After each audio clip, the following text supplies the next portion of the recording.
On dot 57 of Eruvin, we get this example of these two cities that are really functioning like one for purposes of Eruv. Now, this is something you can do as long as the cities are within 141 and a third cubits, which is 141 and a third times this.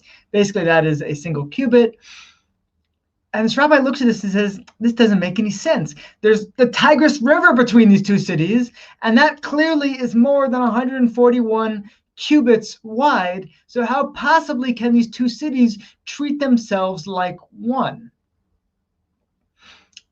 Now the rabbi hears this complaint, and he takes him and says, come here, I want to show you something. And they go down into the riverbed, and he shows the rabbi where a wall had been built in the river. It's like this old wall of the city had been built like in the riverbed. Maybe it was built in the dry season. If not, I'm not quite sure how they managed to build it.